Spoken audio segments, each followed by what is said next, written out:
The news you can count on. Mayport to Ponte Vedra Beach. The Island Times News Update begins right now. Here's Tom Patton. Welcome to the Island Times News Update. I'm Tom Patton. The Jacksonville Beach City Council has given final approval to a rezoning application for 3 parcels of land between 1st and 2nd Streets at 6th Avenue North. The parcels were in part the former location of the Dolphin Depot restaurant, but have been vacant for several years. Scott Gay has proposed constructing a mixed-use 6-story development on the parcel, which required rezoning on the part of the City Council. The Council passed the rezoning on first read 2 weeks ago, and it was back for final approval Monday night. The Council heard from a handful of residents opposed to the project, mostly based on concerns about the size of the building and the way parking was allocated for the non-residential units. City Attorney Susan Erdely said the building was grandfathered under a 2010 court order that allowed it to go beyond the 35-foot height limit passed by referendum. Erdely said that it was her legal opinion that the zoning change complied with all city ordinances, and denying the change could result in a lawsuit on the part of the applicant. Gay said that because of the limited number of hotel rooms planned for the project, it was very unlikely that a name-brand hotel would be interested in managing that part of the property. I have a hotel consultant that's based here in Atlantic Beach that I met with. He says 36 rooms is not enough for a flag, but there are other ways to operate the hotel. I can be a part of the reservation system, as many small hotels are throughout the state. Responding to a concern expressed by a resident about the type of people who might use the hotel, Mayor Charlie Latham said that the hotel's location would likely be a determining factor. I would only presume that because it's right next to the ocean, it's going to be a lot more expensive than the stay for a week down on Old Kings Road. The council also passed a change to the zoning ordinance that would allow the developer to manage the timeline for the construction of the building. Neptune Beach's contract for trash collection ends at the end of May, and the city has narrowed the field of companies in the running for a new contract to 2. The 2 that remain under consideration are Waste Pro and Advanced Disposal. Both have based their bids on the use of standardized carts. Waste Pro would pick up household trash twice per week, while Advanced Disposal, currently the low bidder, would cut that service to once per week. Recycling, yard waste, and bulk trash would be picked up once per week by both companies. City Manager Andy Hyatt said there has been only limited public input concerning once or twice per week trash collection. Councilor Scott Wiley agreed and said the council should hear from the public on the issue. Wiley said many residents could get by with 1 day per week pickup, but there are areas east of 3rd Street where small areas could get very cluttered by a lot of trash carts if the trash were collected only 1 day per week. Councilor John Jolly said that among his neighbors, the consensus was that 1 day per week was adequate, but they also told him the city should provide larger carts for recycling. Vice Mayor Richard Arthur said he wanted to be sure that the schedule remained the same if a twice-weekly pickup was agreed to by the city. The only vote that was taken Monday night was to narrow the field from 4 companies to 2. The council will hold a workshop meeting prior to its next regular meeting on May 2nd, at which time the public is invited to speak on the issue. A final vote on the contract has not yet been scheduled. The issue that was not discussed at the meeting was tipping fees. The contractor for Atlantic Beach is currently absorbing the tipping fees for the city, but Neptune Beach has not yet come to an agreement with the city of Jacksonville on tipping fees. The city of Jacksonville Beach voted Monday night to significantly expand the area in which Jacksonville Beach police officers may take home their patrol cars. The previous policy for take-home vehicles was limited to officers who lived within 5 miles of Jacksonville Beach. The new policy would expand the radius to encompass everything south and east of the St. Johns River, as far south as Nocatee. Chief Patrick Dooley said that the change in policy is necessary to remain competitive with other departments, notably the Jacksonville Sheriff's Office, which will be recruiting several hundred officers over the next few years.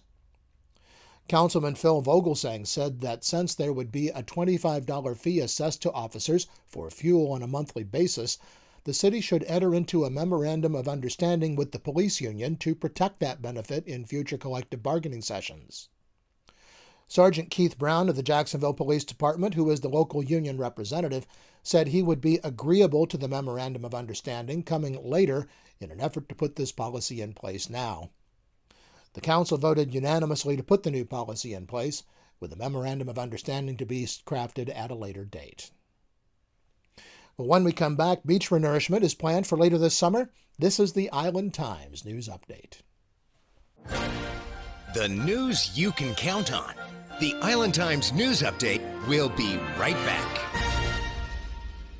Charlie's Tropic Heating and Air Conditioning in Atlantic Beach offers a full range of residential and commercial heating and air conditioning services, from new installation to replacement and remodeling. Charlie's Tropic Heating and Air Conditioning can keep your home comfortable year-round, and they offer preventive maintenance contracts to keep your system running at peak efficiency. Charlie's Tropic Heating and Air Conditioning is an authorized Bryant dealer and will service all brands. For year-round comfort in your home or business, contact the original Charlie's Tropic Heating and Air Conditioning at 241-1788. Beaches Academy Child Care Center in Jacksonville Beach has been offering affordable, loving child care to families in the Beaches communities for 35 years.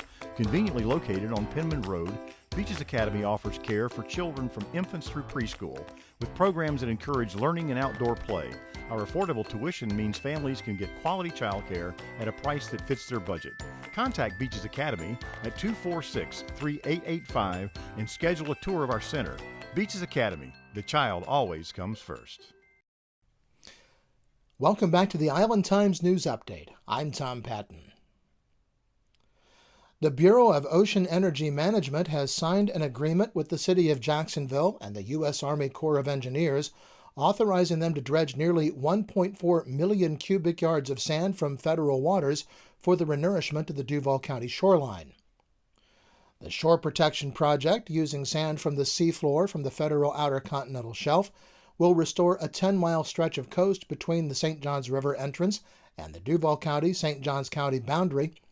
Dredging is expected to begin this summer. Local beaches to be renourished from the St. Johns River south include Atlantic Beach, Neptune Beach, and Jacksonville Beach. Jacksonville Beach heard a presentation Monday night from a consultant that has responded to an RFP to assist the city in moving forward with its downtown action plan. Greg Bryla, lead designer with Dix Hayden Partners, said the company has extensive experience in working with cities to improve their public spaces. He said that among the items the company would develop for the city are a public art master plan with a call for artists, as well as analyzing the roundabouts to determine if traffic flow can be improved. Bryla said there would be several ways for the public to give input into the process. We understand the why. We do the data collection and the public input and the analysis. We have the design response, and then we come back and we have a discussion about this, because again, it's that iterative process. And we will do that not only in a public forum, but we'll also give you the information online so that as many of the public can see this and buy into it as possible. The council also discussed plans for the pier parking lot and short and long-term plans for improving parking in the Central Business District.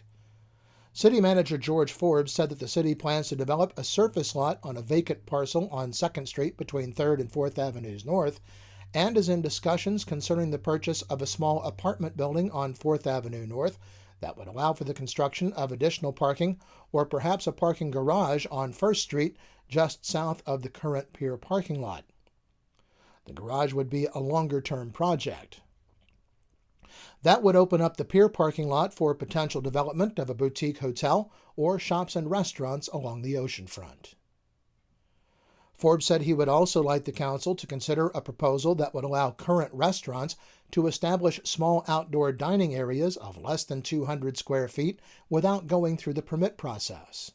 Why don't we just make that a permitted use? Not make everybody go through the whole bureaucracy of fee and go through the planning commission to get a special permit for that. If it's 200 square feet or less outdoor seating, you can just do it. If it's more than 10, plus we wouldn't require any parking if it's less than 200 square feet, any additional parking.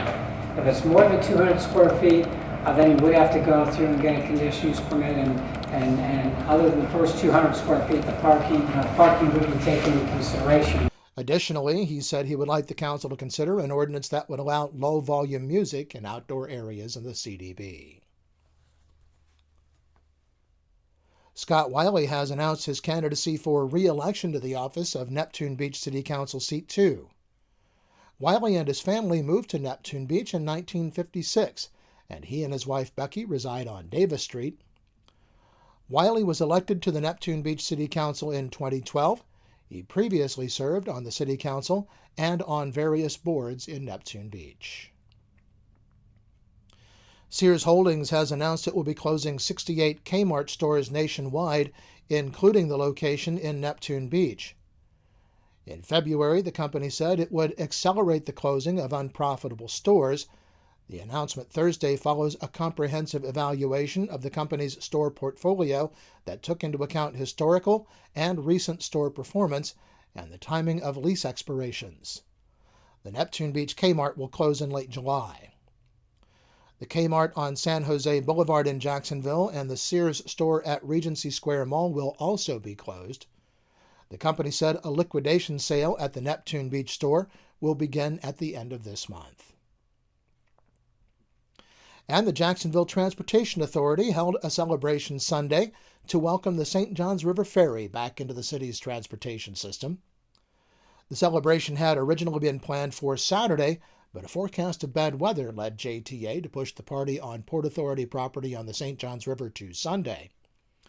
Representative Lake Ray said during the ceremony that through the efforts of Councilman Bill Gulliford and others on the Jacksonville City Council, JTA will own the ferry through 2036, funded in part by an extension of the local option gas tax collected by the city. Councilman John Crescembeni said the Ferry Commission had applied for and received more than $11 million in grants for infrastructure improvements for the service in the past 3.5 years. The news you can count on. Mayport to Ponte Vedra Beach, forecasting your beaches. This is your local look weather. Well, the National Weather Service says we can expect rain on Friday, but then a good stretch of weather for the weekend, including the opening of the Beaches Parade on Sunday and stretching on into the first part of next week. Look for highs in the mid to upper 70s and lows in the mid 60s all the way to Thursday. The Island Times is always digital, always free at www.theislandtimes.com. Like us on Facebook and follow us on Twitter to be the first to know about stories posted on the Island Times. I'm Tom Patton. Thanks for watching.